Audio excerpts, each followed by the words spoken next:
reset button. It's about connecting the person to their true authentic self. And when you're connected, you don't need any information from an outside source. Everything you need is going to come from within, but you have to be connected.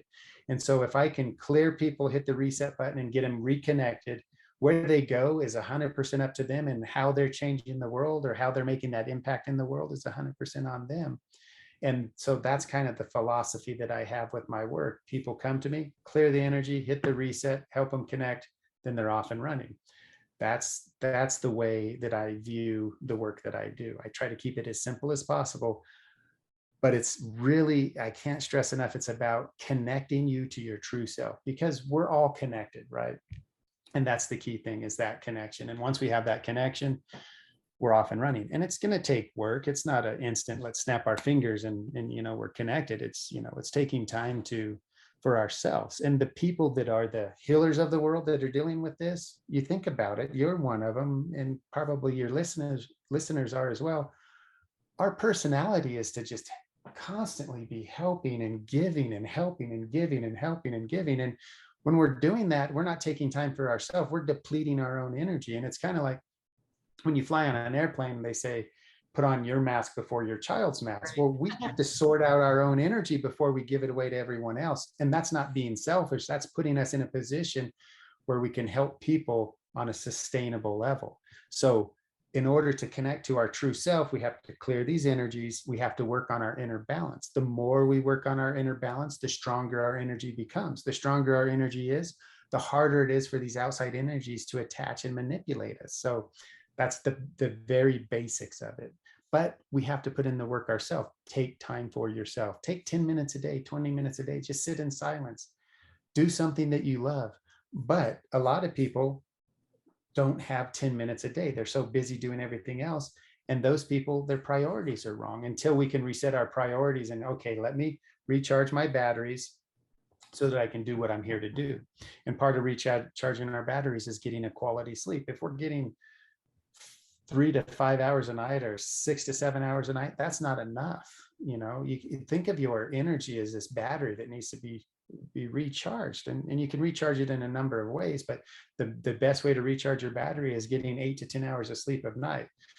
Well, and a lot of people, I just can't do it. I'm tormented. I'm having nightmares. That's manipulation by these energies. And so the key thing is taking time for yourself and getting a good sleep. So that's really the key. I hope that answered your question and I didn't get off onto a rant too much. No, not at all.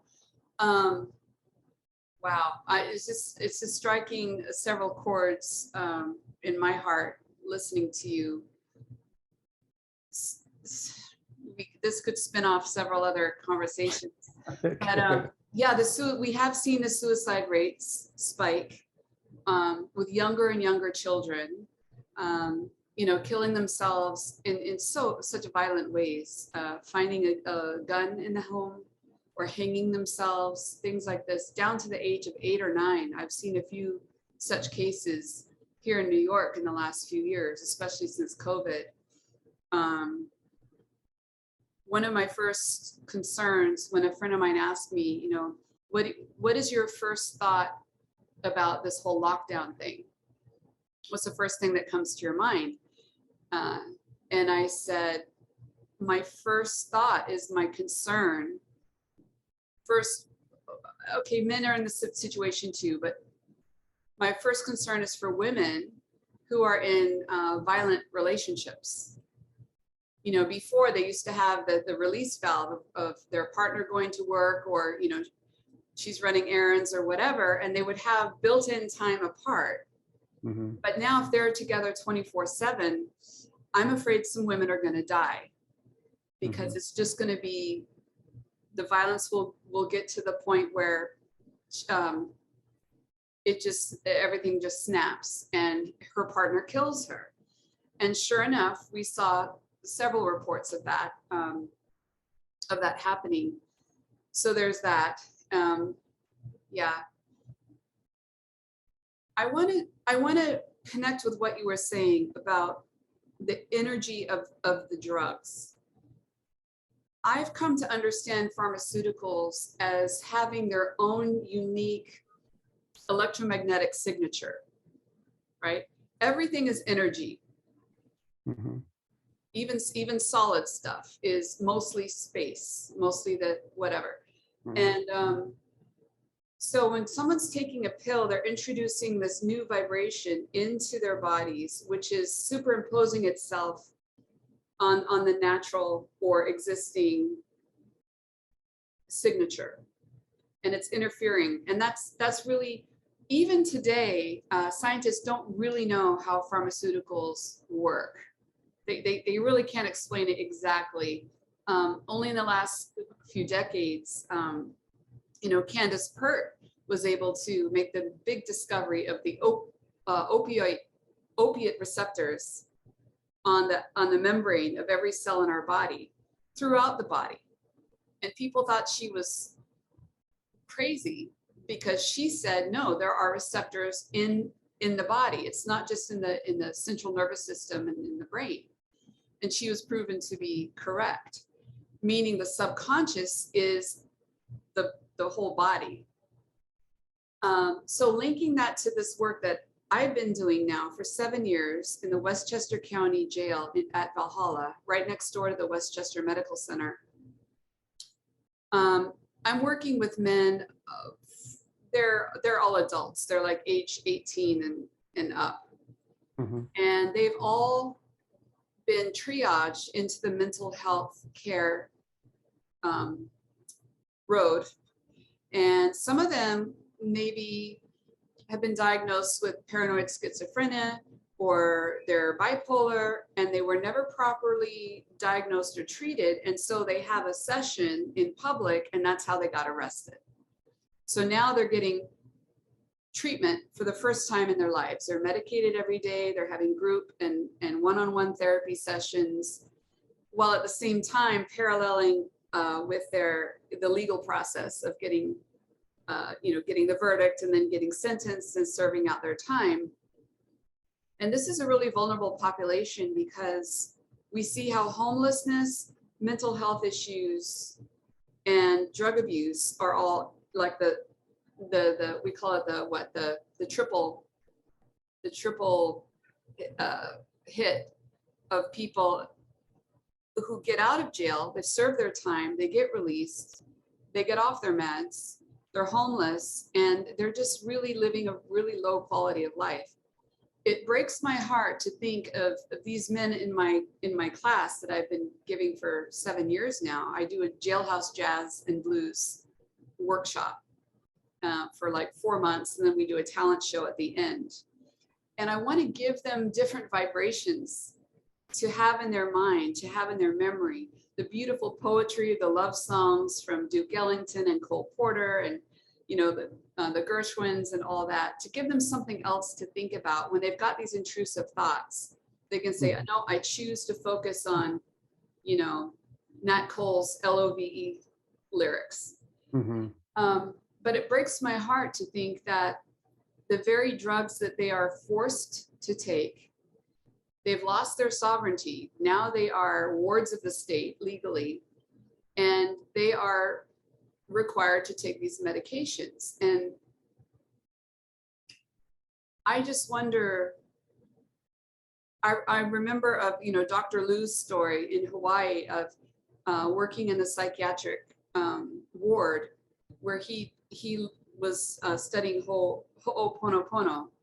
And he would take out one chart at a time and just do the 4 phrases. I love you, I'm sorry, please forgive me, thank you. Yeah.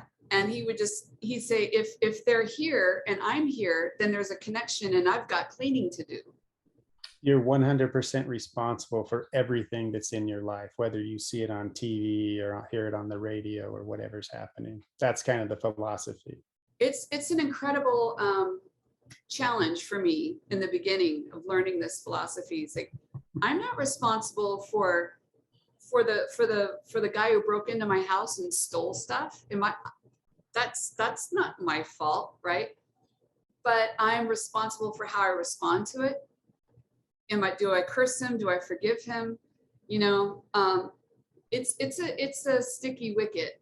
But Dr. Lou did his work, and everyone was discharged at the end. They shut down the whole department, and he never ever sat down with a patient one-on-one to have a clinical session. All he did was the forgiveness, the ho'oponopono with each medical chart one by one. Yeah, he calls it cleaning. He was cleaning everything.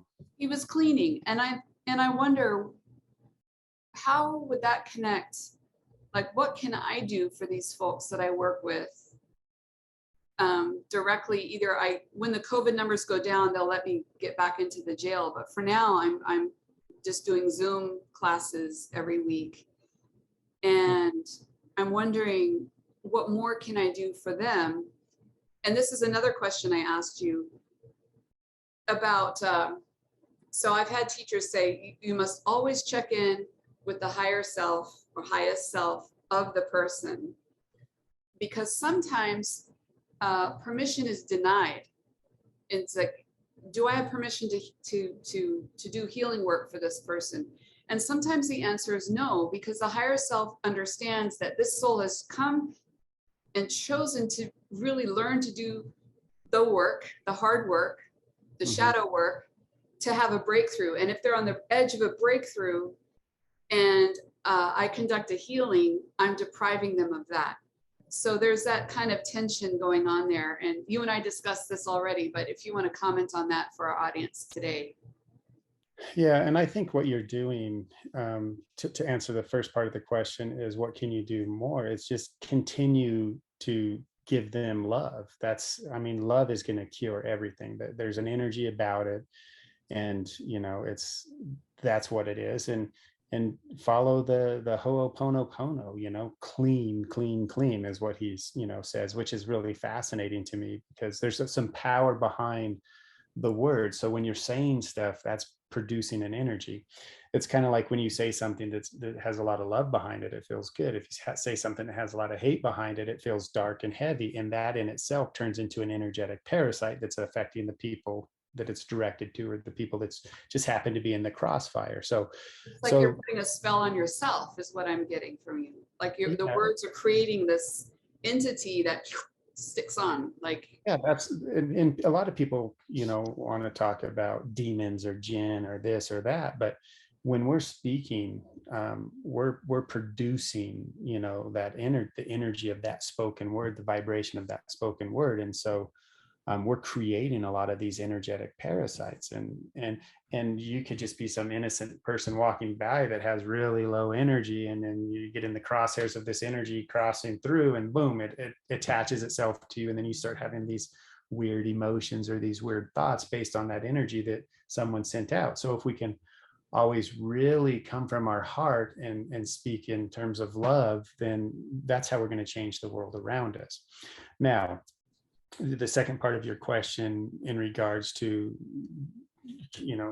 can the person receive the healing? Does their higher self want it or does it not? And people are going to go back and forth on that all the time. And my thought process is if you're going to do the work and you're going to send someone healing and their higher self isn't okay with that, they're not going to receive it. So I don't think there has to be the question of asking or not asking.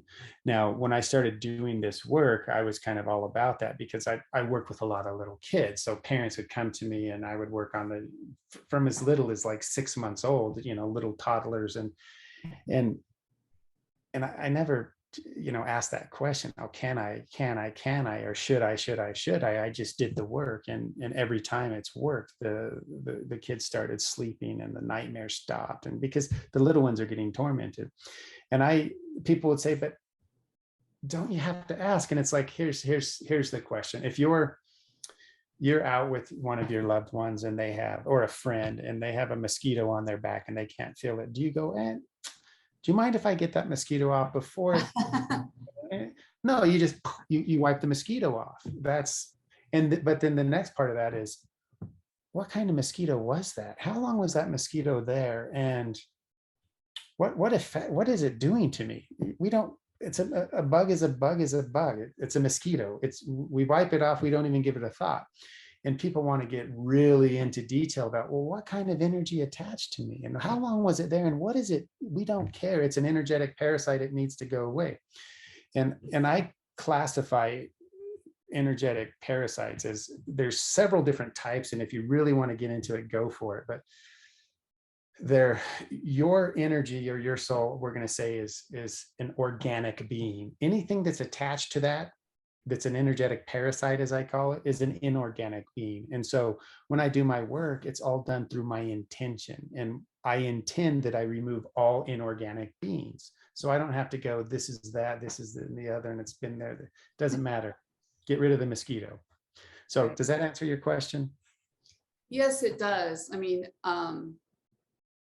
we can share off camera the insect that was found on me, which later someone else, I had a tarot reading 6 months ago, and I told her about this, basically tarantula, giant tarantula type on my back with its legs into my rib cage, like energetically. And Mhm. she said that it was a leftover from like a previous life where that arachnid was sent to be an ally and to protect me. It was like it had my six, right? So it was more like a protective thing that I didn't need anymore. And so then I kind of felt bad for seeing it as evil or whatever and casting it out. So I said, okay, if I was wrong, I'm sorry. Thank you for your role in protecting me in the past, but I release you in this life, you know. Mhm. So